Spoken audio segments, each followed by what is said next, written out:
যে থাকেন ফকিরদের, তারা তথাকথিত জিকির করে যেগুলাতে, এগুলোতে আপনারা দেখবেন পুরুষের সাথে একজন নারী লাগে, অন্ধকার হইতে হয়, এবং গাঁজা তো প্রয়োজনই হয়, এবং বাকি কি কাজগুলো হয় সেগুলো বই থেকে শুনেন, আমার অভিজ্ঞতা থেকে না শুনে।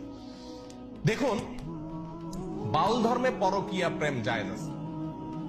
আল্লাহর কসম, আমি নিজে যাচাই করে যশোরের এক গ্রামে গিয়ে সন্ধান পাইছি যে এখানে, এমনি অন্য কাজে গেছি, পরে শুনছি যে এখানে আপনার ফকিরদের আখড়া আছে। তো আমি দেখতে গেছি, একদিন না কয়েকদিন পরে জানতে পারছি যে এক মহিলা আছে, তার স্বামীও আছে, কিন্তু সবাই জানে এই মহিলা সারাদিনই জেনা করে তার ওই সাধন সঙ্গীর সাথে, বাউলদের সাথে। এবং কোন কোন মহিলার তো সংসার শেষ, আবার অনেক পুরুষও করে যারা বাউল। এটা তাদের ধর্মের গুরুত্বপূর্ণ কাজ, জেনা করা। জেনাটাই ইবাদত বাস। এবং জেনার মানে মূল মুহূর্ত যেটা, সেই মুহূর্তেই নাকি স্রষ্টা হাজির হয়ে যায়। প্রিয়দিনী ভাইরা, বাউলরা মনে করে, আপনারা হয়তো অনেকে প্রথম শুনছেন, শুনে রাখেন, বাউলদের দৃষ্টিতে মানুষের শরীরের বিভিন্ন রোগ বালাই ভালো হওয়ার জন্য একটা বিরাট বড় ওষুধ হলো মেয়েদের রস পান করা। রস বুঝেন কি? না, রজ বলতে দুইটা জিনিস। এক হলো কুমারী মেয়ের প্রথম মাসিকের রক্ত, আরেকটা হলো পুরুষদের যেরকম উত্তেজনার কারণে বীর্য বের হয়, মেয়েদের যে পদার্থটা আসে এটাকে রজ বলে। এই রজ, এটা পান করলে কোন রোগ বালাই শরীরে থাকে না, এটা বাউলদের বিশ্বাস।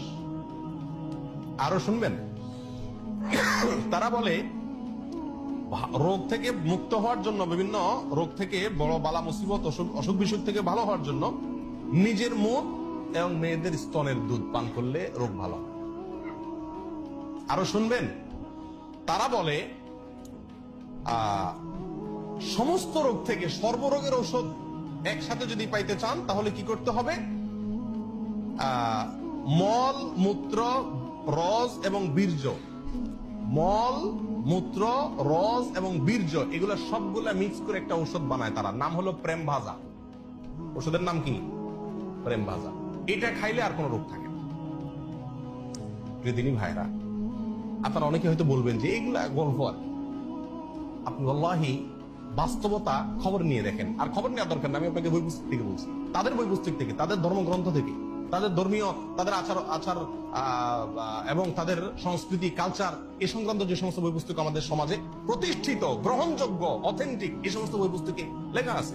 তার ভিতরে বাংলাদেশে বাউল বইয়ের 350 থেকে 382 নম্বর পৃষ্ঠায় এই কথাগুলো